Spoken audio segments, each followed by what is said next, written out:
Where was I? We're national champions. Yeah, where were we? We're national champions. Welcome to My God Podcast. I'm Jim Wood. In this episode, John Powell and I review Georgia's 33-18 victory over Alabama for the national championship. As always, remember to check out store.mygodapodcast.com to see our latest merch. And you can follow us on social media at My God Podcast. Finally, if you like what you hear, please subscribe, rate, 5 stars obviously, and review the show. If you leave us a review, you just might hear it on an upcoming episode. Now, let's join the conversation in progress. All right, what's in your bottle, John? I've got Crown Royal Winter Wheat. It is a special Crown Royal. That's the Noble Collection. I got it while I was in Charlotte, actually, with Carter playing soccer right before I ran into you. Which was a treat. A treat getting to watch Carter's team play. That was awesome. Yeah, almost a bit of a send off for you because you were heading to Indy the next day. For sure. But yeah, it's a wonderful Canadian whiskey. Big Crown Royal. If you like Crown Royal, shout out to Bubby Dean. Bubby, you're gonna have to get a bottle of this because it tastes like Canadian Christmas. It's actually really good. Super mellow, super chill. It's not bourbon, obviously, but it is fantastic whiskey. Nice. Well, I've got I'm drinking Buffalo Trace, but it's a special bottle of Buffalo Trace. So what's special about it, Jim? So this is the bottle that my dad he brought this with him, hoping that it would be a celebratory bottle to drink after the game, and it was obviously.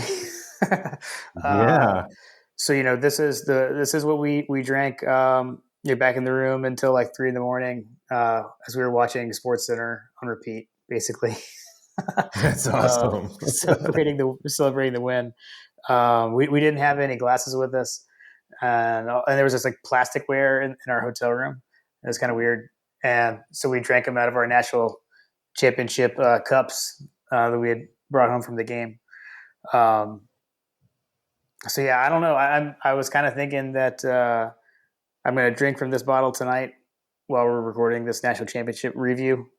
I'm not sure I'll ever drink from this bottle again, so I may just kind of mark it and set it aside. Shelve it as a constant reminder. Yeah, because I've got a couple of things that I think I can put with it, like the cup, one of those cups. They handed out shakers. There's a red shakers on all the seats. So I've got my shaker. I've got some confetti that I got that fell down from the rafters. Maybe have a little spot in my office or in our kind of bonus room area. Put all this stuff there. So keep this as part of that. Most likely, I would think so. That's awesome. Yeah, speaking of the confetti, I know that's like a thing that I've been seeing on social media, which is actually like an idea that I had if we were able to get our hands on some. But if you have enough, or even if you had just a little bit, you can put it in like a little Christmas ornament. Oh yeah, as a constant reminder. So like if I can get my hands on something like that, that's what I would use it for. Well, that's a good idea. Nice. Yeah. But like, has it sunk in for you yet? Like, does it feel real yet? Yeah, I think I kind of just got back to normal like Thursday today-ish. I got a good night's sleep Wednesday night, and but prior to that, like Tuesday, Wednesday, even parts of yesterday, I was still kind of like, I don't know. I feel like it's one of those things where it's just like an unspoken thing where guys don't talk about their feelings, and like everybody had just this collective hangover, I guess, or emotional hangover or something like that. Like it was just like an out of body experience where it's just like you're on such an emotional high that you don't even know what's going on right now. What day is it? What is life? You know. Yeah, I, for sure. I asked a bunch of guys this, like that were fans. Like I actually talked to a guy that I hadn't seen all week since Monday morning. Um, I was running with him this morning, and I said, "Hey man, do you feel normal yet?" And he's like, "No." He's like, "I'm Uh, still not sure. I'm still not sure it's real." right, right. Yeah, man. I Tuesday was a blur. Tuesday was just an absolute blur. It was Like, for yeah, especially so. I'll tell you, like my dad and I slept in until like 10 o'clock. Like, we woke up, it was like, oh my gosh, it's 10 o'clock, and like we had to drive home, or we had to drive back to Charlotte, Concord, from Indianapolis. So we got a bit of a late start due to our sleeping in. Um, but I mean, it was cool though, just driving back. We listened to we listened to a bunch of like 680 The Fan, actually, like streaming. Um, we listened to 960 in the morning, and then switched over when they went to more non-local stuff and listened to 680, and just talked about the whole game, or talked about the game the whole way home. And it would just kind of be like, hey, remember when we won the national championship last night? That's pretty awesome. I can't. I still. I don't know. Like, I mean, I know it's real, but it's still. I don't know. Like, you start to question, like, is this ever going to happen? Um, and I feel like for a lot of folks it was like that for a while. I feel like Friday, because I started noticing a little bit more um, chippiness from our fan base over the last several days. Like mm, everybody went from elation and tweeting out, oh my gosh, oh my gosh, oh my gosh, and like you had the reaction videos, and then you yeah, had people posting about all the pictures that they had a chance to like download and comb through and posting everything. And so like now we're at like acceptance. Like if you were like mm-hmm. the stages of satisfaction or whatever, it's like, okay, this is real. And Yeah. now we're at like absolute talking time period. Yeah, the thing is, it's like, yes, it's like, Tennessee fan opens their mouth and you're like, 1998. Exactly. Tech fan opens their mouth, 1990. Oh, Exactly. man. If you thought we were obnoxious before, you have no idea what the next 365 days is going to be like, guys. Buckle up. It's going to be rough. Oh, man. Yeah, it's crazy. It's crazy. I'll quickly run through uh, kind of like leading up to the game. Yeah, yeah. So I mentioned that my dad and I drove. So we drove up. We left. He drove up to Concord on Saturday. So actually, when I left you, I went home. Left car Saturday game, went home. My dad got there that night. We had dinner, went to bed, got up, and drove. So we stopped at Buffalo Trace on our way there. We drove up through Virginia, West Virginia, and Kentucky. And then just kind of got in, had dinner, went out to a brewery with a food truck, had Omen number one. There was a lady at the food truck wearing a Georgia T-shirt. It's pretty awesome. Got a Go Dogs from her. She's from Savannah. And then we went and met up with Bobby Wilson at Kilroy's, and ran into an old friend of mine, and met a listener, actually, Gordon. So shout out Gordon. He was looking for you, John, but I told him you hadn't been able to make the trip. But we didn't stay out too late. It was super cold. But we were right down there by the stadium, so we kind of got to scope everything out. But then on A little Monday, chilly. yeah, on Monday when we went to lunch, this was the major omen for me. Was we had decided to go just to like a sports bar like right by our hotel, and we park, we're walking up, and the mailman drives up in the mail truck, and I like tapped my dad, and I was like, Dad, look, it's an omen, the mailman. And he was like, oh, this is so awesome. And like the mailman like gets out of the postal truck, and is like taking the mail to put it in the mail thing at the front of this bar. And we're just like smiling and looking at him, and he looks at us like, what? Like, it was hilarious. Like, and we talked about it later, we probably should have explained to him like why we were so happy to see him. We're like, We should have taken this picture or like taken our picture with him or something. It's like, no, but that would have been bad luck. So anyways, so then when we were eating lunch, the bartender was from Augusta. So like everything, was kind of lining up. But then, go to the game again, freezing. It was so cold outside. We had stopped by the Icon Source tailgate thing, and it was just too cold with the heaters. But did see the chairman Mao there. That was cool. But then, yeah, we just went into the stadium like 2 hours before the game because it was so cold. That's crazy. Like, and you went in there completely stone cold sober, right? Yeah, I think I had like, yes. I mean, I had a beer with my lunch, and then I had one beer at the Drew Butler thing. Yeah. So, yeah, I did not get like oiled up for this game. When we got in the stadium, we went and met up with John Tweets and talked for a little bit, and then we parted ways. And we like had hot dogs for dinner and had another beer, and like that was it. I got one more beer like to have like during the game, but that was it for me. So I definitely had my wits about me. Which now I'm happy. I'm glad I did. Because I remember everything. Like, it's very, very clear. So it's pretty awesome. I did not have my wits about me throughout the game. However, this is why I was having to talk you off the ledge the whole game. Yeah, which is probably why I was texting things and you were like, "Wait, no, that we saw 3 tight end bunch. We've already seen that." Yeah, you're like, "Where's been the 3 tight end set?" Yeah, it happened. It was on this one play. Okay. Yeah. That's fun, right, man. It sounds like Indianapolis was kind of built for this whole kind of event, right? Yeah, I mean, it definitely, like, the layout, had no issues getting in and out. Parking was great. We just parked. My dad had gotten a parking pass through the school that offered when we got the tickets through his account. Super close. Had no issues with that. It was just so cold, man. Like I was, we were like super bundled up but layered so we could kind of shed, when we got inside. Because that was the other thing that was kind of hard to deal with was the temperature change from being so cold outside to being like pleasant inside. So I was super hot when I got in, right? I had to like shed 2 layers.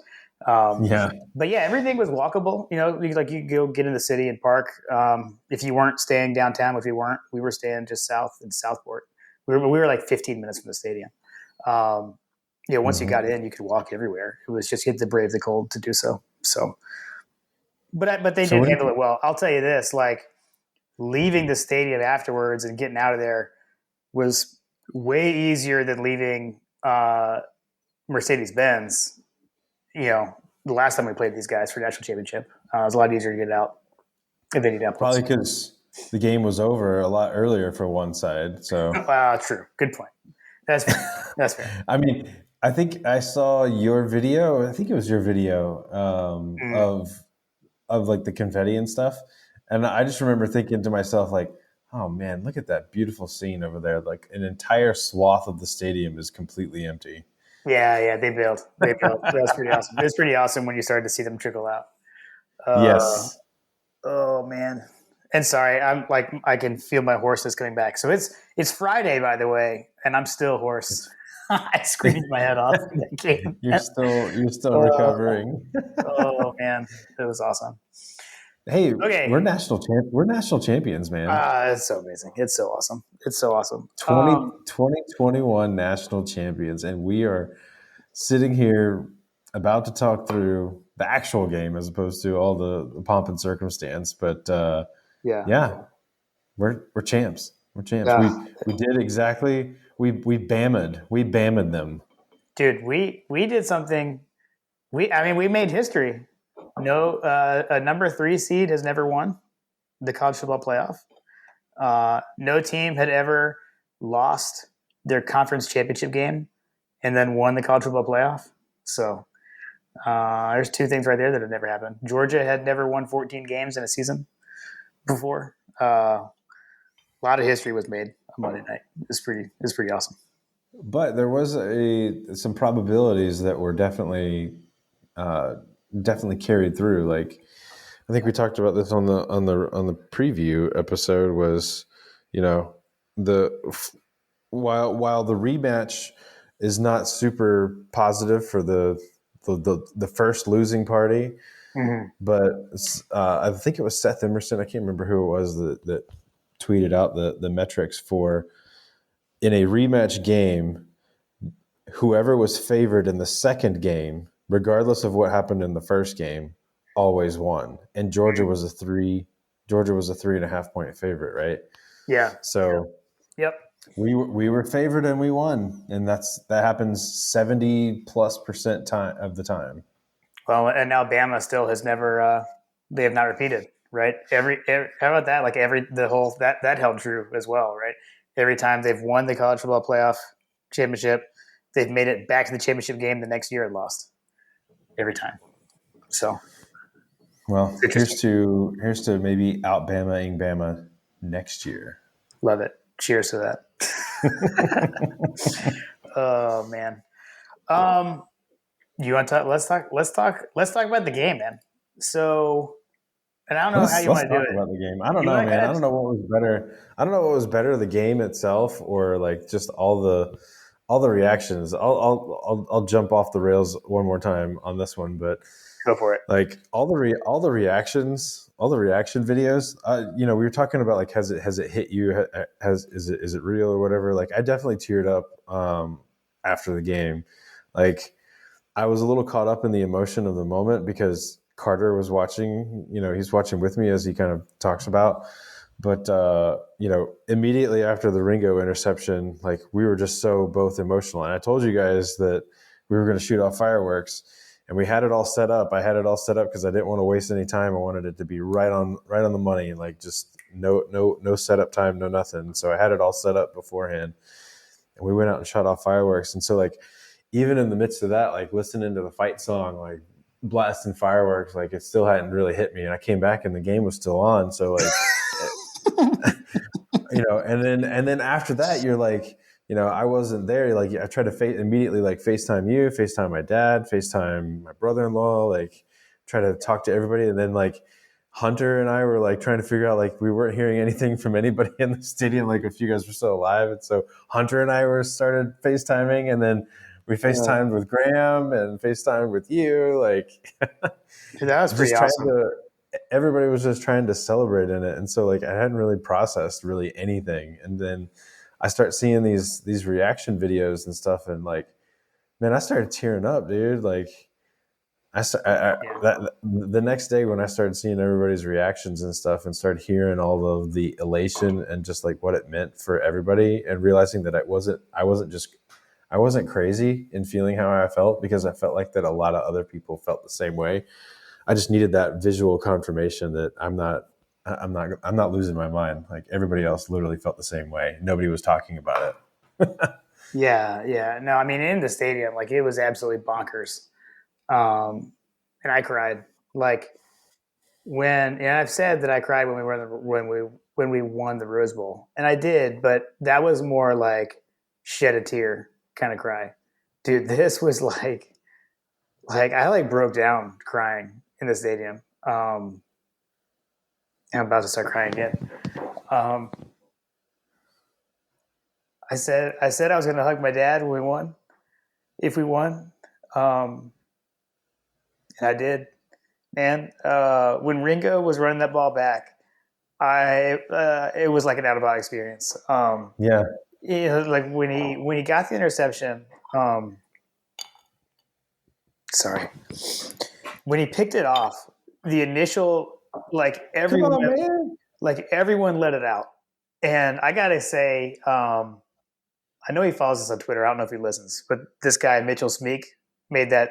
There's like a 2-minute video, highlight video of the game, and he does this like right before Ringo's pick. It shows all the pain, and then it cuts back to it, and I mean, that was dude, that was so perfect. It really was. That is exactly how it felt, because that's exactly how it felt. Yeah, the explosion of sound in the stadium when he picked it off, and then you're like, oh my god, he's going to score. He's going to score, yeah. Because so when he caught it, like everyone started hugging like immediately, and then you looked back, and he is crossing the 50, and are like, oh my god, he's going to score, and there was this like He had a second, convoy. even higher level of explosion when he crossed the goal line. And I hugged everyone around me. Like it's one of those things where like everyone around you, in front of you, both sides behind you, like they're all your best friends during the game. Just one giant group hug. Yeah, it was incredible. Like it just let, I mean, for me, that was like 41 years of emotion coming out. Yeah. And we've talked about this multiple times. I know. I think we talked about it when we did when we were on Dog Sports Live the one time with Graham and Josh. But like, I've always felt like I thought, because I didn't know, but I felt like all that pain that we had gone through was just going to make it feel that much better when we finally got over that hump. And I can't imagine it any other way, man. It was just incredible. It was incredible. And when Ringo crossed the goal line, Munson lit a cigar. I know that much. I know that. Yeah, for sure. I had I lit. I tried to get my brother-in-law to come. My brother-in-law was in the COVID protocols. Yeah. But he and I had some cigars, some Macanudo cigars, like the ones that are in like the fancy glass tubes or whatever from the SEC championship game that we did not get to smoke that night. Mm-hmm. So I had those left over, and so I smoked those last night for sure, or that night. Yeah.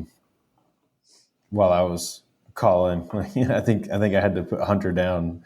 I was like, because Hunter was smoking a cigar when he called me, and I was like, oh my gosh, I got to get mine out. Let's smoke it together. Dude, that FaceTime was amazing. I looked at my phone and I saw that it was like a group FaceTime in progress, and I was like, what? I was like, I don't think I've ever done that. And I was like, oh my gosh, that was incredible. That was fun. I'm glad you guys did that. There was a little inside baseball. It was kind of like a Twitter Spaces for the text thread. That was awesome. So I actually want to go back to, last in the preview, we had a long time, first time listener question from @Powell John T. Yeah. And so, you had asked what would be, although, okay, this group did not get together post game. I don't know where John and his brothers ended up. I know Graham went back to his hotel, so did my dad and I. But I'm going to tell you what I had so I already mentioned we had the Buffalo Trace. We had the special Buffalo Trace. Excellent. We had our dessert. We didn't have cake, but we had Nutter Butters. I got to tell you, man, Nutter Butters and Buffalo Trace are an amazing combination. Totally enhances the Buffalo Trace. So, or maybe I figure there's a reason. But I figure there's a reason why a lot of people like that peanut butter whiskey. What is it, Screwball or something like that? I don't know. It doesn't appeal to me, but I do like peanut butter and I do like bourbon, so I can imagine that it's pretty tasty. Yeah, it was excellent. I didn't have a cigar that night, but I did it. I redid everything again the next night when I got home. I had a Victor Sinclair cigar. I don't know. I got them. That's what I had. It was nothing crazy. I went like Munson style. Yeah. You just grabbed what you could. Actually, while we're on that, I wanted to hit a couple of revisit a couple of our listener questions for the preview. You cool with that? Because I wanted to see what we actually thought they were, the answers. Let's revisit. So, for example, Jason Huggins had asked, Georgia wins the national championship if blank. And I think a lot of what we talked about did happen. And I think, honestly, mine was, the team that we had seen 13 times shows up a 14th time. Right. And it did. So that was it for me. It is especially the defense. The defense won this game. The defense was lights out the entire game. Listen, no disrespect to the defense, because clearly they did. And I know we're going to get into a little bit of the nitty gritty on all that on the actual review portion once we move beyond the we move beyond the awesomeness section. Seriously. But you can't have the national championship without Stetson Bennett to AD No, you're right. Mitchell. You're right. Oh my gosh, so amazing. You Okay, can't have the national championship without Stetson Bennett to Brock Bowers. Yep. You can't have the national championship without James Cook running for 67 yards, which frankly was one of the big momentum swings in this game. Yeah. You can't have it without the block punt, which technically isn't offense or defense, but we're still going to chalk it up to the defense, I think. Block field goal. Block field goal. Sorry, block field goal. Sorry. I knew it. I misspoke. Yeah, I misspoke. You're good. No, you're right. You're totally right. It was a total team effort, right? It was an absolute total team effort.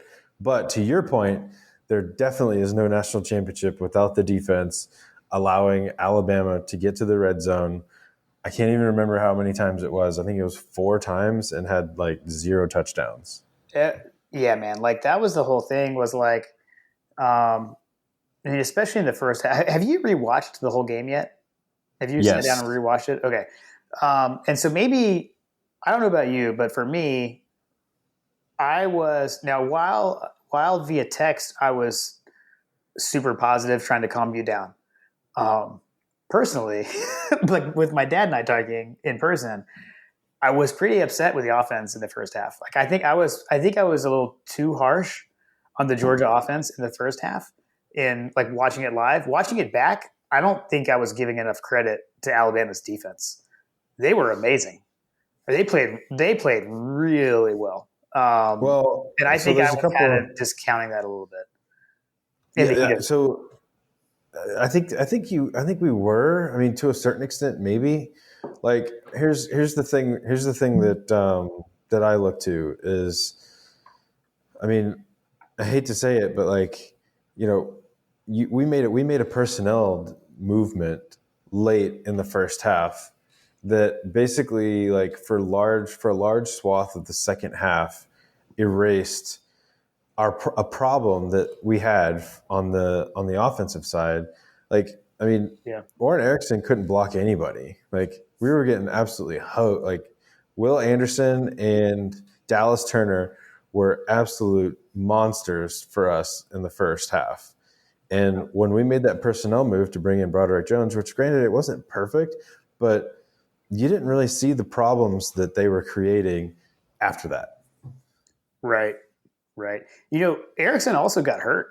I did not realize that live. I thought we just pulled him. Well, he went down at one point, but then he got up and he kept playing, and then he went out. So I wonder if it was related to that at all or not. I don't know. I actually still I still haven't really read a lot of articles or anything yet. I'm still just like watching videos and reaction stuff. And doing all that. I haven't done my deep dive yet. So this is, in true fashion, me being mainly off of all emotion. And I don't care. We got a national championship. Screw everything else. So amazing. But like I mean, if you look at game 1 versus game 2 with them, like all those long, the plays that were 85-yard touchdowns in the SEC championship game were, I mean, there was like a 60-yard gain in, I don't even remember now, third quarter, I think. But like they had long gains, but it was like, I mean, that was the most like bend but don't break to perfection I think I've ever seen. I mean, that was on the defensive side, to me, that was the difference, right?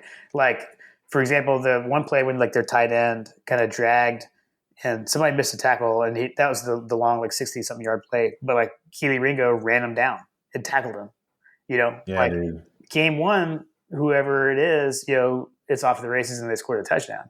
And this time we didn't let that happen. Like they buckled down. If they messed up, they made up for it, made the tackle, and then really clamped down in the red zone. Golly, Keely Ringo. He was all over the place, man. Yeah. And gotta credit William Poole too, because I know like he had gotten his first start against these guys in the SEC championship game, and he got picked on. And I mean, he made some enormous plays in this game. several pass breakups. He had one in the fourth quarter. So after we went up by one on the pass to A.D. Mitchell, the ensuing possession, it was like a 3rd and 12, and Bryce Young, hit the receiver, and Poole got his hand in there and knocked it away. That was so many big plays in this game, and that was definitely one of them. Yeah, the pass breakups. I mean, you go back and look at it. Like, you look at the game cast, and we like to talk about that. The game predictor, like the percent win probability, is like one of my favorite things to look at after every Georgia game this season. It's like a tradition like no other. So, like, I mean, it's pretty much a toss up until you get to, like, it's still 6-9. It's 6-9, and then hold on, it's like almost at the beginning of the fourth quarter. Like, it's basically a toss up for 3 quarters, which you make sense because of what the score line was. Yeah, but I mean, there's definitely swings towards Bama. There's a slight swing towards Georgia in the beginning, but like, you look at what happens in the fourth quarter, and that to me is where you go back to some of the press conferences that were going on, and you look at Jordan Davis speaking to the media saying, I've got to go run after this interview. And the entire defense collectively saying that they were out of condition. And they basically out of condition after the SEC championship game. And they basically had a month of training leading up to the Orange Bowl. And they had time after that, obviously a little bit, but they had a month's worth of training to get in shape. They played at the Orange Bowl. They played outside in Miami in the heat. So they had all that opportunity to get true, like, cardiovascular, like, training that frankly they probably don't have time for normally during the season. So having a full 3 weeks to get your lungs right, which you can absolutely do that if you have some baseline of activity, quickly you can get into fitness in that amount of time. So I think that really shows and showcases what the preparation was for this game, because they absolutely hornswoggled, to put it in the TikTok, in the TikTok guy, the depressed Cowboys fan, they hornswoggled them in the fourth quarter. And I think Nick Saban even admitted as much at midfield. He said, y'all kicked our ass in the fourth quarter. Yeah. So yeah, I mean, it's basically, a field goal kicking contest. Although, okay, I'll bring this up because I think we said we were going to. Another inside baseball. I texted you at one point in the game, and I said something along the lines of, I feel like we didn't talk about the refs being on Bama's side enough during the preview episode. Oh God, we didn't spend enough time that we would have to beat the refs. I think we mentioned that we were going to have to beat the refs, but I don't think we realized just how much we were going to beat the refs. And let's talk about that for a second. Yeah, like first drive of the game was an absolute game-changing play. Yes. If that play stands, it's a completely different ballgame. I think we might have blown them out if that fumble stands. I don't disagree, but nonetheless, the fact that they ruled that not a fumble, and then they ruled the Stetson Bennett a fumble, like, that to me is just absolute bonkers. And I don't know, have you had a chance to listen to the Stetson fumble off of the Scott Howard radio call? Yes, I have. Yeah. Because Eric Zier was absolutely irate. He said pissed. I think he said it was like the worst call he'd ever seen. He said that's the absolute worst call he's ever seen, and I can't agree with him more. Like, so that was an absolute, like, hose job. Like, I can't even imagine how anybody could think that was an actual fumble. based on Yeah. watching them call Bryce Young's pass an incomplete pass. And then not only that, but then they had the audacity to come out and say that even if it is an incomplete pass, we're going to rule it intentional grounding. Like, that to me is just bonkers. So, like, are you kidding me? Is that even allowed? Like, can we even do that? yeah. And I don't know that they showed it. I know they said it. I'm not sure they showed it on TV. Like, Georgia fans started throwing stuff on the field when that happened. I was like, we're about to have a Tennessee moment here. Well, Jim, were there any mustard bottles out there? I didn't see. It was like water bottles. So apparently, there was water in the stadium. But like, I agree with you. Like, for sure that like it's my issue is the consistency or the lack of the inconsistency. If Bryce Young's was incomplete, then so was Stetson's. I feel like they were similar enough. Like, I don't think either of them, like, I don't know. Like, I have learned this season that it has to do something with if the ball is moving around in your hand before your hand goes forward, then therefore it's a fumble or whatever. And like, okay, sure. But I felt like it was doing that for Bryce Young too. So like, yes, it's the same. Also, how is Stetson's intentional grounding, but Bryce's wasn't? He threw it at his feet. Like, that was kind of ridiculous. Anyways, that was ridiculous because at the point when we're down 18-13, because they go down and score. I mean, they scored their only touchdown off of that turnover. That was also the only touchdown that they got in the red zone. Like 3 out of 4 trips to the red zone were field goals for Bama, which is frankly the tail of the game. Like they punch in any of those, and there was a point where they showed Bill O'Brien like going absolutely like Kirby rage stroke because Bryce Young completely whiffed on the throw. You could say he completely whiffed, or was he just completely uncomposed in the moment because he had footsteps coming, wasn't really sure where the defender was. Like, and that actually is another tale of the tape, is that he was pressured nonstop throughout the game, which is totally different from the SEC championship game. Look, the moment came to him, and it was like, look, moment's too big. I'm not really an athlete. I come face to face with an actual athlete. I pissed down my leg. Shout out, Coach. What is that? Coach 30 in there? Coach 30. Yeah, Coach 30. I think his check him on TikTok. is different. But like, yeah, man, and that again, best video, by the way. Coach 30 had one of the best like weekly. Everybody watches out for these weekly videos. The SEC shorts, the Coach 30. Everybody watches for those.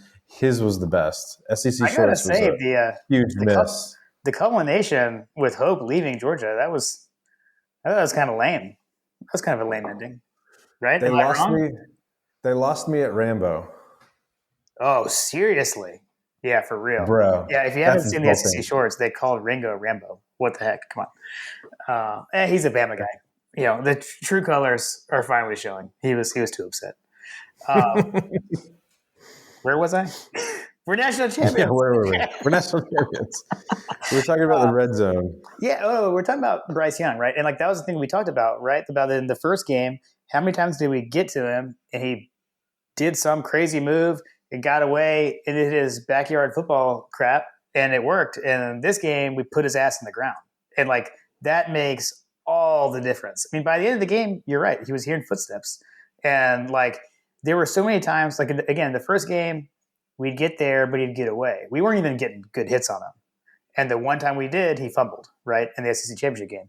This game, there were times where, sure, we didn't get the sack, but the second he let the ball go, we crushed him. I mean, he spent a good portion of the night on his butt.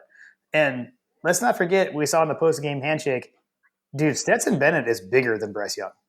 I'm sorry. Like, everyone makes fun of Stetson and says he's this little guy. Bryce Young is smaller. I know he's more athletic, but like he's not a big guy. And you put him in the ground, and that makes a huge difference. And we saw it. He's just as much a midget quarterback. Right. Exactly. But yeah, man, defense was lights out. And then, the turning point to me, is the blocked field goal. And then we block the field goal, we get the ball, and in the stands, when we were lined up, I looked at my dad. I said, "Man, how about James Cook just takes one to the house right here?" And the man, he Yeah. almost did. So close. I called it. I called my shot, and it almost kind of sort of worked. It ended up with a touchdown though on that drive. And how about this, man? We got to see the jumbo package in the national championship Yes. game, and it got a That touchdown. was awesome.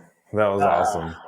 It was I gotta almost, it say, was like, it was indefensible. I almost like want to go back and be like, man, why don't we just run that play? Like just run that play nonstop.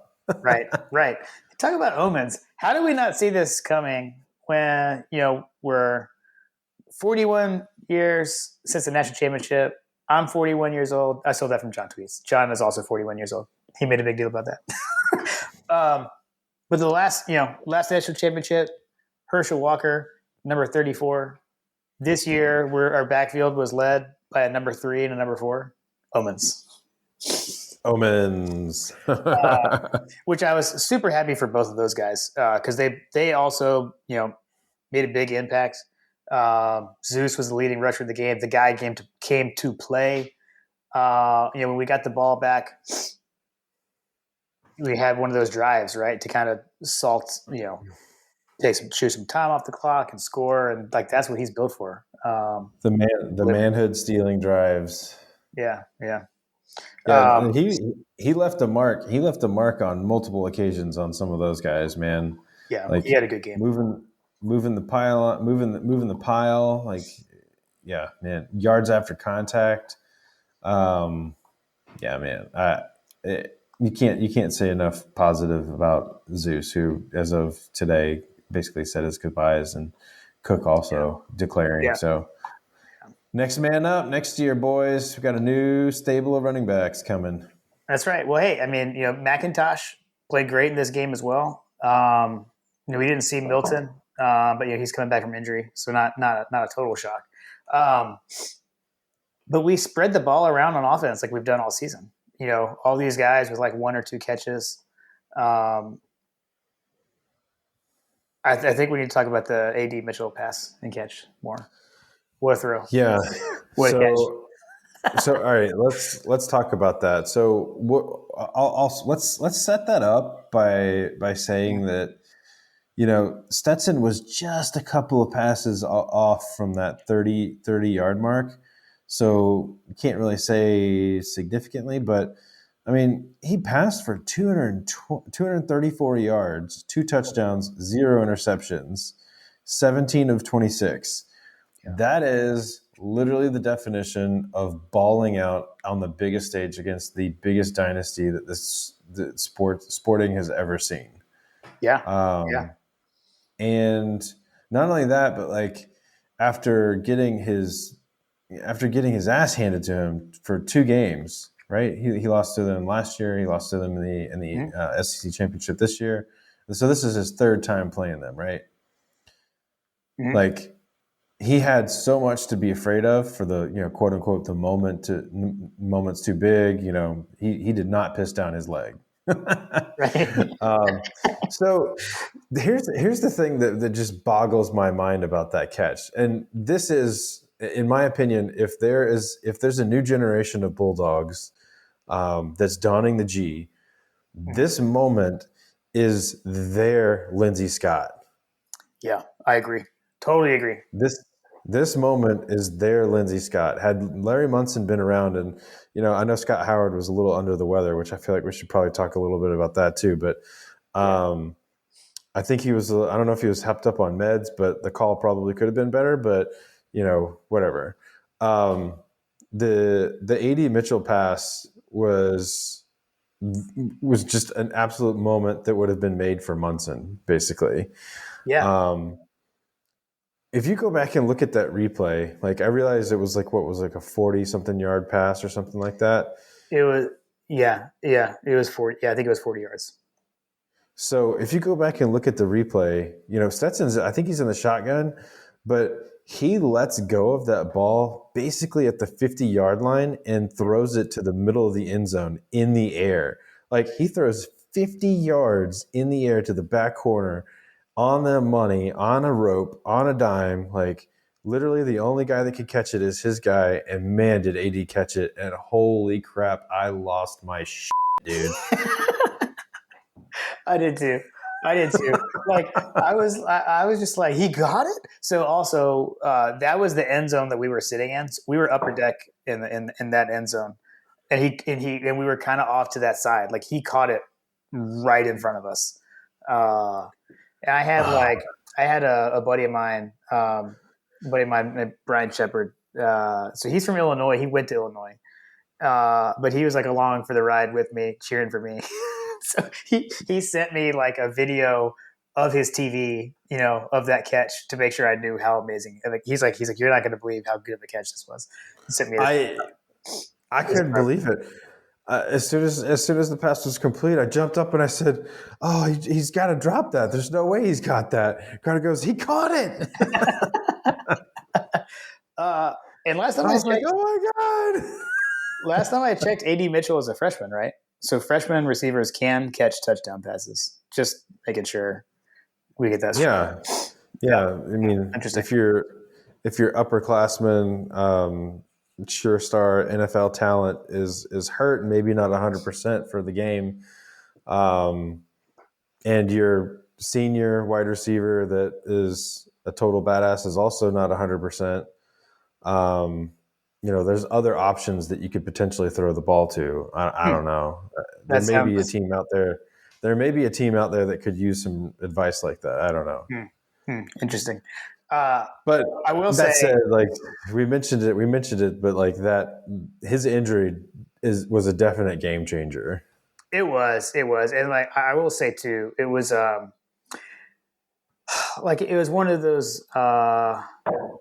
Like, I mean, it's a tough moment in the stadium, and I will say, like, kind of kudos to everyone there. Like, it was definitely like everyone, both sets of fans, everyone was just like, oh my gosh, and it was like dead silent when he went down. There was nothing like bad coming from the Georgia side, Everyone just kind of crowd hushed and then clapped as he walked off. But you knew. You could tell when they showed on the jumbotron and showed the replay. We knew what happened. So, I mean, I could tell him for a speedy recovery. He's got a bright future ahead of him still, obviously. But yeah, I mean, you can't act like it didn't impact the game. I mean, it did. But sorry, you were saying something. I kept rambling. No. I mean, you could definitely tell. Like, I mean, as soon as he caught that ball and tried to cut and like went down and grabbed his knee, I told Carter, I said, "Oh my gosh, this game is totally different now." I said, "He's out." And well, it was interesting because there was a point where Bama kind of flipped and started relying on Brian Robinson Jr. more, and there was like a drive where. My dad actually, I remember, like looked at me and was like, "Oh my gosh, he's like trying to take over this game." Robinson, he get Robinson. I can't remember. So, I think that drive ended in a field goal. Like they took him out. Like they didn't score a touchdown on that drive, but there was. I remember there's a particular drive. I think it was in the third quarter because they were coming towards us, and it felt like that. But then like they subbed him out, and then it kind of went back to how it was, and then they never went back to it again. So. So you say that obviously Robinson was their lone back, which, I mean, if you were a high school running back looking at this game and looking at how Georgia leveraged their personnel and how Alabama managed their personnel, Robinson was literally the only running back they have. Like, obviously they have Trey Sanders. He got into the game at some point. Like, I mean, he had a couple of carries. But he had 2 carries. Yeah. But like, this is something that that Kendall Milton's dad likes to talk about, where you can go and be a featured running back and get your head bashed in for 20, 30 carries a game or whatever, and then you can go to another team where they utilize the personnel slightly differently. I mean, we had 30 carries, almost as many carries as Alabama had. We just spread it out amongst basically 3 running backs. I mean, Stetson had some carries too, but like it was basically 3 running backs that carried the bulk of the load. Mm-hmm. And Robinson averaged only 3.1 yards a carry. And the team, Alabama, only averaged 1.1 yards per carry. And as I recall in our preview, like that's kind of what I thought was going to happen, was that we were going to completely shut down the run and try to figure out ways to get pressure. Yeah. And that's exactly what happened. Oh yeah. I mean, pretty much everything we wanted to happen did. Again, in the first half, like irrational fan, I was getting mad about the way, like what plays we were running on offense. But again, I think that was kind of heat of the moment. I was not giving Alabama's defense enough credit. So, let's see what else. The AD. So we had the touchdown pass to AD Mitchell, and then like I mentioned, then Bama goes 3 and out with the 3rd and 12 play. Pass breakup by William Poole was huge. And then we have that manhood robbing drive, ends with the Brock Bowers touchdown. Okay, so funny thing. Again, my dad and I were sitting high up on that play. I thought in the stadium, I remember I had my wits about me. I thought Stetson had handed the ball off to Cook. And because there was a play action to Cook, and the Bama defensive line actually like tackled Cook, like they hit him. And I was like, oh, he didn't get it. And then like in my peripheral vision, I see the ball come out of Stetson's hand. And I'm like, what just happened? I was so confused. And like Brock Bowers takes off and scores a touchdown. And again, the hugging with everyone and high-fiving ensued. That's pretty awesome. So at least in the stadium, that was a pretty good fake from where I was in section 628. It sounded like a pretty good fake. Oh man. How about this? How about this for a series of series? So the second quarter ends. So it's the end of halftime, right? So coming out of halftime, it's 6-9 UGA, right? Well, Georgia starts things off. We have to punt. 5 plays, 32 yards punt. Yeah. 2 plays, 3 yards. Alabama throws an interception, which frankly, like if we're being honest, like looking back on it, that was a big missed opportunity for our team to not put some points on the board after a turnover like that. There's a lot of stuff that you could nitpick, but in the national championship game, it doesn't matter. Like in the middle of the season when you need style points for the committee and stuff. Yeah. You can nitpick. I'm totally with you. And these are things that I was like pissed about during the game. But now I don't care, but like, yes, absolutely. Totally missed. But here's the thing. And this kind of harkens back to Huggins, kind of like if this happens. Yeah. And you and I talked about this as we had to keep Alabama under 30. So it's already halftime, 6-9. Like at that point, like I was elated. I had walked back off the ledge. It's like, literally nothing went right, and we're only down 3 points, and it's 6-9. Now let's be clear that what you just said, you basically just repeated my text message to you that got you off the ledge. Yes. Yes. Continue. I tried to keep it in context, and I tried to keep myself like mentally prepared that like even though I hated literally everything that was going on, we were only down 3 points, and Alabama, more importantly, had no time on the ball. They were not bossing the clock, and they only had 9 points to show for their efforts.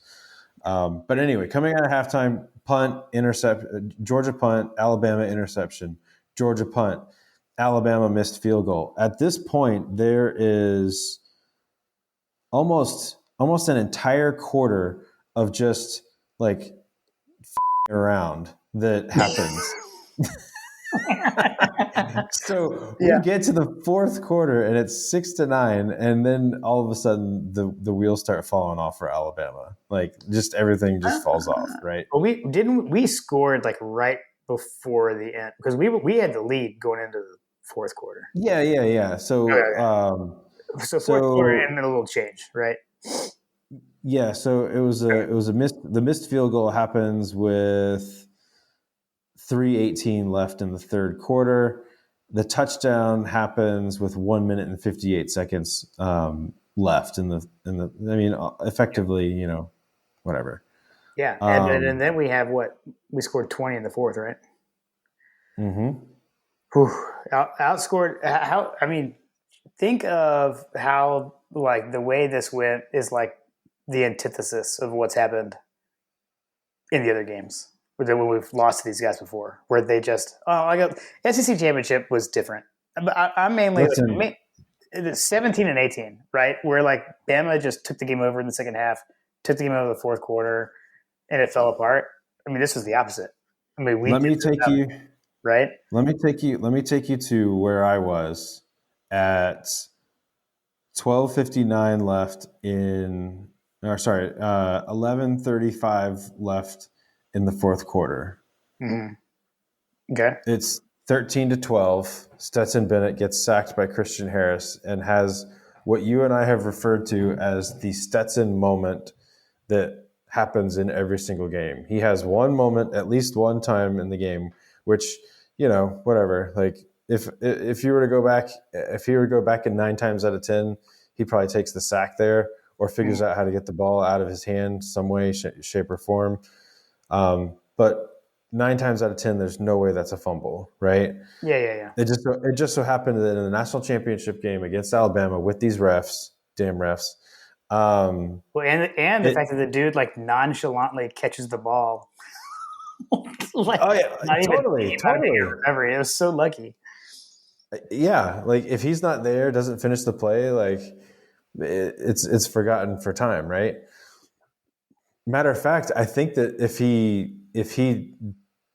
they technically rule it a fumble, like we get the ball at that point, right? Like, yeah, it would have been a positive game for us. I can't remember where it landed. It was close to the line of scrimmage. It made a bit. Yeah, it might have been like a. Oh, that's a good. Anyway, yeah, but yeah. Anyway, I take myself back to all those years, the 2012 years, the 2018, 2017, like, whatever, like all the times that we lost to these guys. As soon as that happened was when I probably was munsoning the hardest I've ever munsoned in my life. Yeah. I wasn't at that point. I had put the phone down. And I don't remember. I can go back and look and confirm with you, but I don't think I was texting at that point. I was literally in a glass case of emotions of just, oh my God, we're going to piss this away, aren't we? We're literally going to give this away on a Stetson mistake. He didn't even throw an interception. It was a fake fumble. Like I was completely distraught. And of course they go back and they score the touchdown. And then we just immediately answer in emphatic fashion and basically erase everything. Yeah. And Stetson has said the fact that he has come out and said that his mindset was, I'm not going to be the reason that we lose this game. Dude, the guy is such a legend. The mailman. Mailman delivered. Sorry, continue. Yeah, dude. I mean, there's nothing else to say. Like we had the Burton. The only other thing to really dissect is, maybe you could take a look at the blocked field goal. You could dissect the, the Ringo interception. Obviously, everything in between was just our lights out defense, dude. Like, I mean, when Young got sacked, like for a huge loss on, I think it was third down. Like they had the ball inside the 20. It was a red zone, and then like Bryce just boots out, and we tackled him for a huge loss. I was like, I can't believe that just happened. Like, did he really just take a sack? Mr. Heisman himself did not figure out a way to get the ball out away. He was outside the pocket. All he had to do was clock it through the back of the end zone. And he decides to take a huge sack from Trayvon Walker. Like, are you kidding me? Yeah. Yeah, it was amazing. I don't know. what to say about it. I mean, and it was like so many guys, like everyone played so well on the defense. I mean, like we haven't even really mentioned Sane, and he was a defensive player of the game. I mean, he was laying folks out. He was. It reminded me of Greg Blue. Yeah, I mean, it was awesome. And then, dude, like, how about the last? Well, okay, you were shooting off while you were shooting off fireworks. So, okay, hold on. Two things.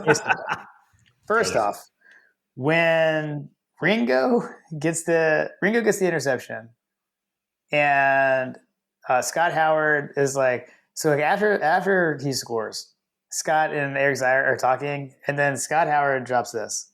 Ringo ate your baby.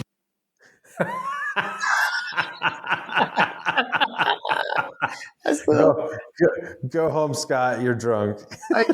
So here's a little bit longer piece of it. Ringo's second pick of the year, 79 yards officially on the pick six in Alabama. Ringo ate your baby. I can't believe he pulled that out. So shout out to anybody who watched Seinfeld. Now I've told or anybody that like was like listened to that news stuff back in the day. Right. Yeah, that's what the Seinfeld thing was reference to that for sure. Yes. So that happens. Okay, so we get that. So but then the next drive, right? So then you go and you're shooting off fireworks, right?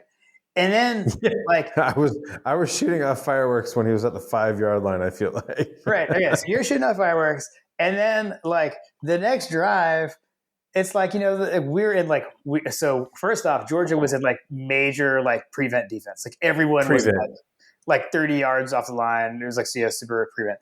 And so then like, they get a couple of first downs and Kirby, I guess, gets pissed or whatever. And so then we just switch back to their regular defense. And defense. That's when the sacks start coming. So first, I think we finally get the intentional grounding, which I feel like only happened because Kirby went ape in the refs. Yeah, he did. I saw that. I was like, dude, he like sold that. He totally got the call up. Which, I mean, he was right. Yeah, he was totally right. Because there was another one that they called on Stetson that I feel like Pickens broke off his route and they called intentional grounding on Stetson. And it's like he wasn't even in duress. Miscommunication. Anyways, but then we get the sack from Robert Beal. And dude, I swear, and I talked about this with Logan today, that like Scott Howard said his name like that when he got the sack. Robert Beal. He totally said it like that. It was awesome. It was a moment. It was a moment made for second string lore, like so Robert Beal sack. It was so perfect. And then like. Then we reduced, Saban to like Kentucky because he's like calling timeouts, trying to extend the game, and then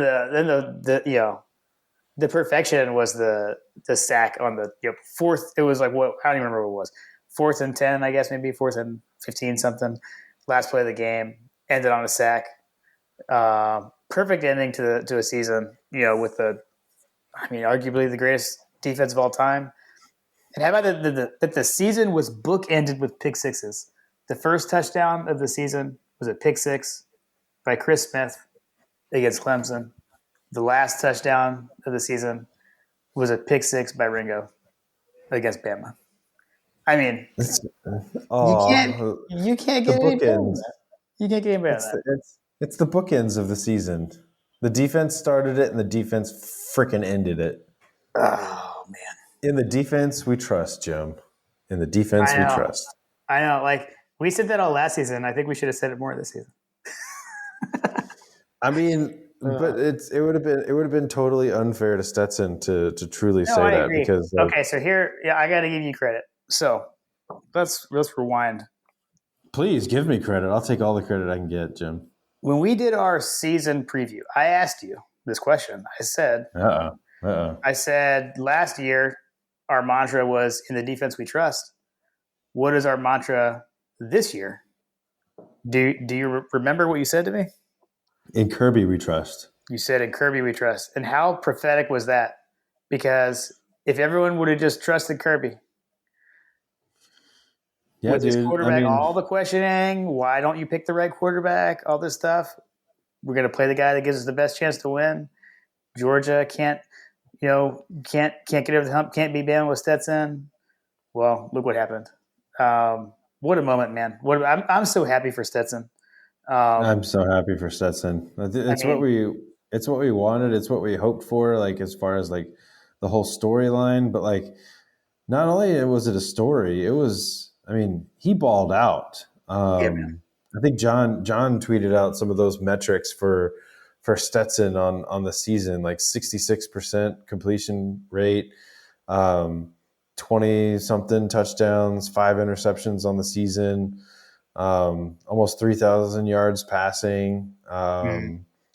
And then the coup de grace was his postseason performance was like, 500 something yards, 66% passing, 5 touchdowns, 0.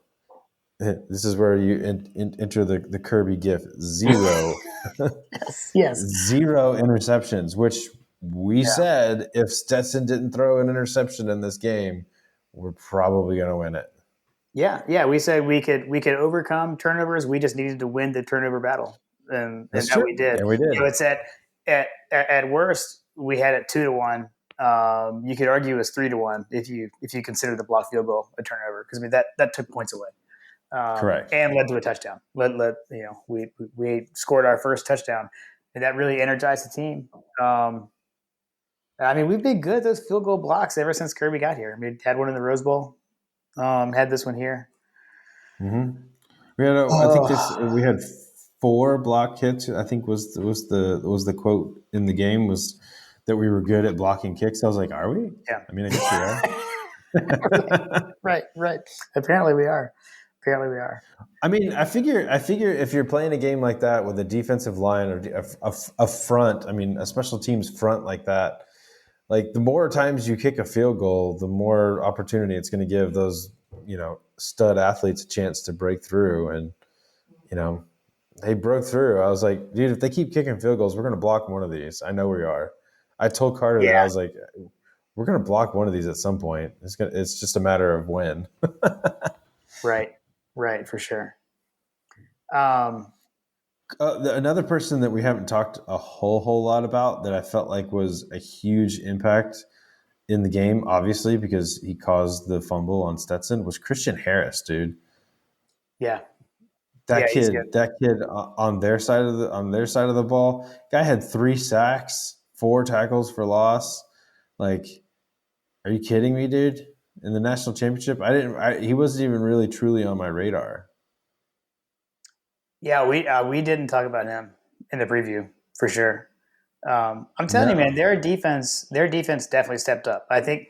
I feel like for sure in the first half and maybe even the first 3 quarters, like I would say, I feel like their defense played better than the SEC championship game. Would you agree with that? I feel like their defense was better. We just capitalized in that, in the second half. I mean, we didn't throw interceptions, and we also won the coin toss. Dude, so true, dude. I was so happy. I was so happy we won the coin toss.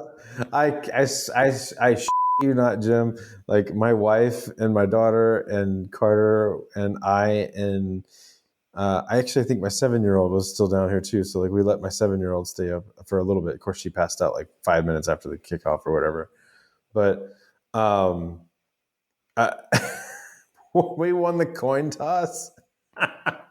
You think we had a turnover? I was like, yes, we won the coin toss. Like, dude, the crowd went wild in the stadium when we won the coin toss. It definitely, again, yet another omen. Another omen. But then, I mean, it was like you win the coin toss, and then 4 plays into the game, you think we have the fumble recovery for a touchdown. That's pretty awesome. Pretty awesome. Some other things to maybe point at and talk about, that we hit on in the preview show. Kool-Aid McKinstry. Yeah. Yeah. He was absolutely abused in this game, dude.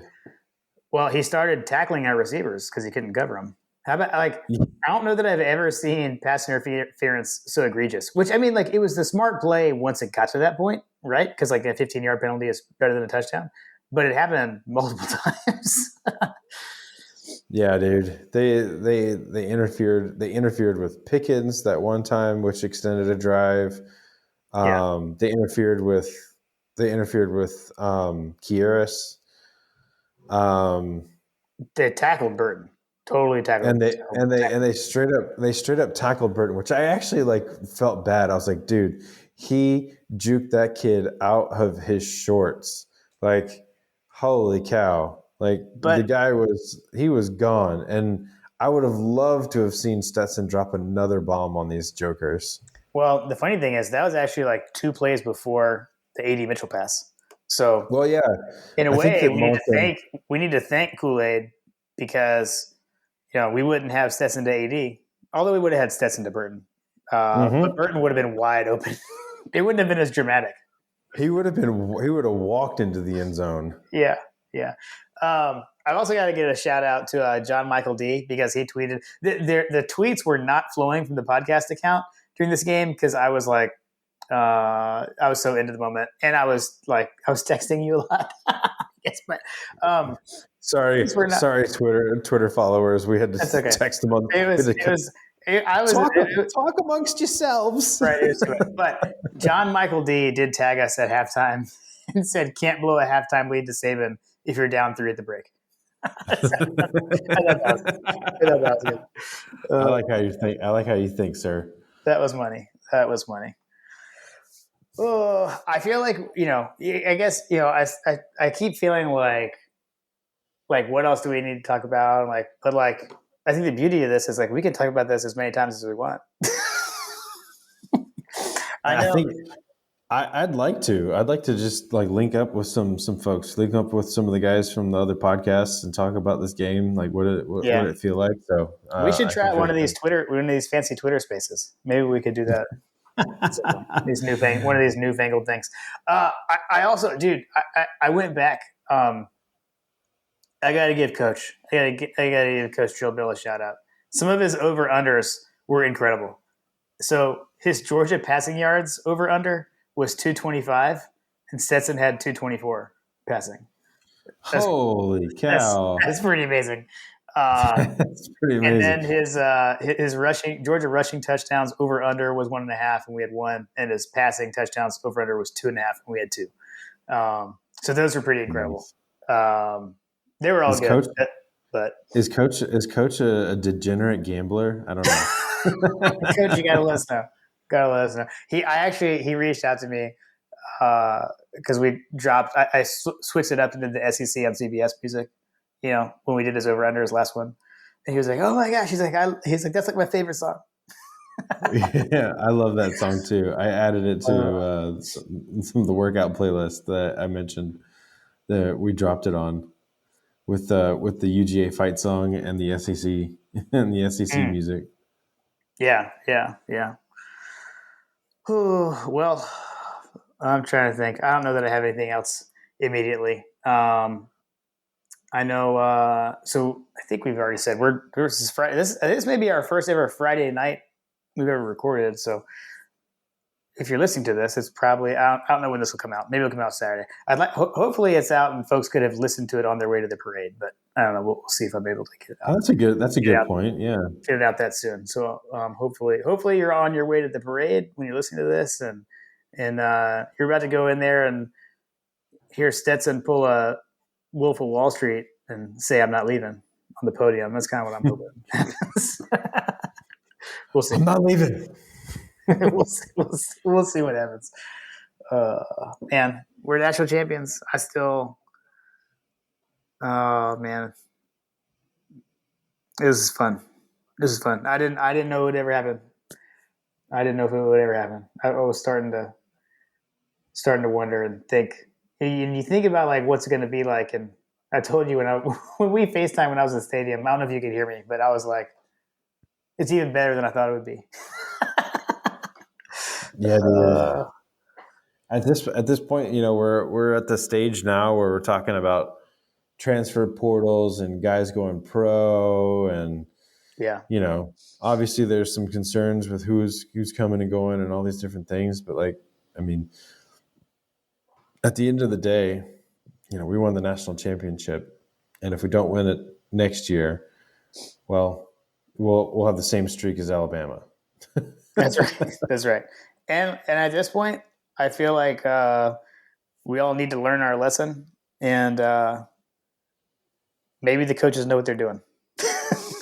Yeah, that really cannot be overstated enough. Is that there's been so much like mental gymnastics from our fan base trying to figure out like why we're doing certain things, and it's like, dude, Kirby Smart gets paid a lot of money to win football games for this university. This university has invested a lot of money, a substantial amount of money, into getting him the resources to win those games. And for us to sit back and like look at this from the outside looking in and just be like, you don't know what you're doing. Like, I know better than you, Mr. Kirby Smart. Mm-hmm. Like, no, like they know what's going on in practice. They know the feel of the team. They know the pulse of the team. And anybody that questions like this, all you have to do is just watch the post-game celebrations and watch every single one of those players. I counted at least 3 or 4 coaches outside of Kirby Smart that came up to Stetson and were just like, oh yeah, just getting in his face. And like, I posted a video that the university posted out there today. It said, "Don't ever let anybody doubt you again." You know who that guy is that was saying that? I was wondering because I recognized him because I've seen him in some of the other videos and stuff. So who is he? That's Coach Gant. You know what? I'm blanking. His first, I can't remember if his first name is Brian or Bryant. I can't remember if there's a T on the end of his first name or not. But so he's been around since the Richt era. Okay, I think it's Bryant. Yeah, Bryant Gant is his name. Yeah, he's been around since Richt. He's like director of player support and operations or something. But my dad knows him a little bit. Actually, he's met him. But maybe we should get him. Maybe we should get him on and talk to him about how he's motivating these boys. Yeah, because he's had some moments like that in the past. So actually, the other thing with him to me that stands out is the last time we beat these guys. Actually, I don't know if you remember this. So in 2007, that game ended with the one and done baby Stafford and Mikey Henderson in overtime. That's what everyone remembers, right? Well, I think it was the last play of regulation. Brandon Coutu attempted a game-winning field goal and he missed it. And he was kind of over on the sidelines, like head down. And Coach Gant walked over to him and like tapped him on his chin. Had like chin up, keep your chin up, keep your head up, and kind of got on to him a little bit, like don't get down on yourself. So yeah, he's been around for a while. That was a cool moment for sure. That was pretty awesome. All right, man. Well, it's been fun to relive it, and I get the feeling we'll relive it again. I know last year we did a season review after our last game review, and we'll certainly do that again as well. And heck, who knows? Maybe we may just keep having episodes and just keep talking about this because it's fun. I was kind of wondering like how this would go. Like I was kind of thinking it might be like an hour of us just like giggling with joy, just being like just like nonstop, like not be able to stop it. Because it's incredible, man. It's incredible. I've got my national champs gear ordered, waiting on it to come in the mail. I'm excited. I've held my head high a couple of times I've been out of the house this week. I'm a bit of a homebody. I work from home, but yeah, I went to the grocery store yesterday, wore my jacket and my hat, and then went to Walmart today. Today, when I went to Walmart, I went Georgia and with a Braves hat, and I kind of flaunted the double champion. I felt good. You gave him the double champs. The double champs. Did anybody say anything to you? Did you walk in with an unlit cigar? No, actually, so I did have somebody come up to me at Harris Teeter yesterday when I was wearing all Georgia stuff. Another Georgia fan was like, "Hey, he's like, how awesome was that, man?" Which is not the norm in Concord, North Carolina. Like it doesn't happen all the time. So it's pretty good. I was like, I was there. He was like, no way. It was pretty awesome. So I feel like that's a unique experience for someone that's like a fan of UGA and like, I don't know, if you're like a Georgia fan in Alabama, like that's got to feel amazing to just walk around town being like, what's up, boys? yeah, for sure. You walk into Dreamland Barbecue and you're like, hey guys, how y'all doing? Awesome. All right, man. Well, congrats on being a champion. Feels good. Congrats to you on being a champion, sir.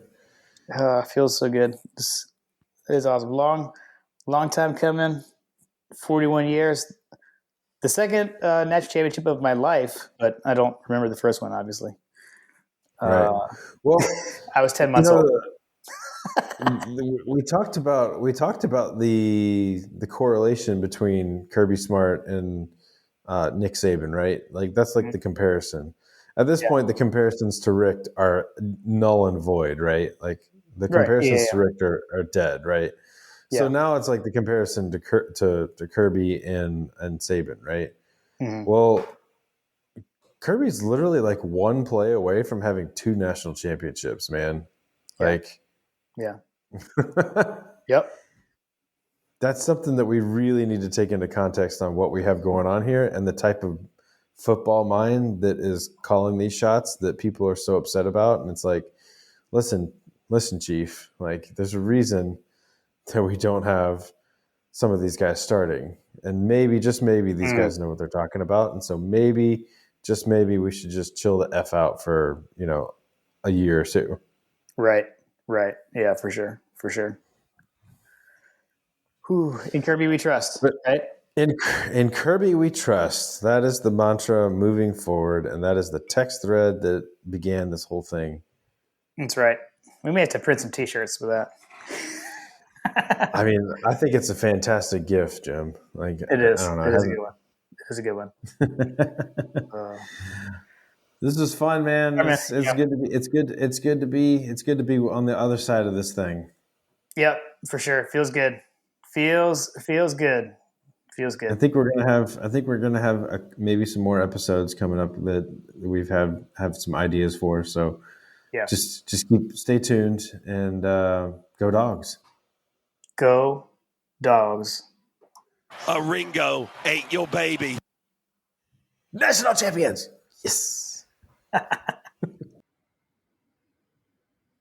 So Carter, how does it feel to be a double champion?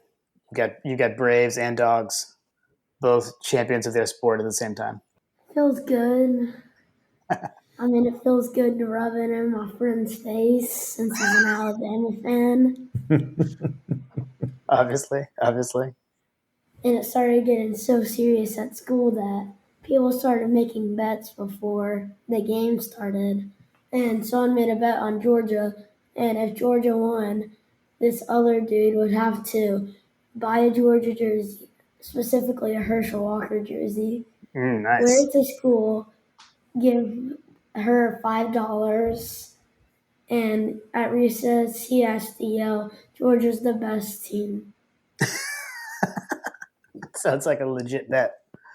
It's a legit bet. They're gambling at 4th grade at Due West. So Carter, remind me how old you are. 10. All right, so you're 10. So think about this. In 10 years, you've seen your teams accomplish what it took me 41 years to see happen. So it's pretty cool. It's pretty cool. You had Atlanta United championship, you had a Braves championship, and you had a Georgia Bulldogs championship all in the 10 years. Come on, Hawks. He's hungry. He wants more. I like it, Carter. I like that attitude. You could have had Falcons too. Oh, yeah, that's not going to happen. So, I mean, what was obviously the coolest part of the game was when you got to FaceTime with me after, right? Yeah. I could barely even hear you, and I was so I'm sure. tired. I'm sure. I couldn't hear you It guys. was like It was tough. 12:40. Yeah, it was late. It was late. Were you confident the whole game, or like, how did you feel? It's pretty back By and forth. by the end of halftime, I was kind of feeling scared because it was basically a field goal game until Stetson Bennett had that long pass to Pickens. Pickens, Yeah. and then I kind of had more faith going on. Yeah. He was my own internal like calm down John internal in house. I had Jim telling me to calm down via GIF on text messages. Yes. Carter every like for the first like quarter I was like, oh come on, you know, I was doing my typical dad like Munsoning John situation, and he was like, he would turn to me and be like, calm down. Calm down. It's only the first quarter. Amazing. So did you walk into school with your head a little bit higher? You went back to school? When you went back to school, did you go back to school the next day? No, I didn't. That's okay. That's understandable. I didn't go back to work the next day, although I had to drive through like many states. We had to drive like 7 hours. Yeah, it was longer, especially when you stop at Buffalo Trace. But anyway. So Carter, tell Mr. Jim what you thought about the Keely Ringo interception. That was like the penultimate point of the game. I think that everybody's been looking at, right? I mean, at that point, I was just like, let's be the first ones to light fireworks off when Georgia wins. When he intercepted it, I didn't even wait for him to go to the end zone. I was just like, let's go outside, Dad. Let's light off some fireworks. All right, Carter, before bedtime, what else you got for us? Go Dogs. Go Dogs. Go Dogs.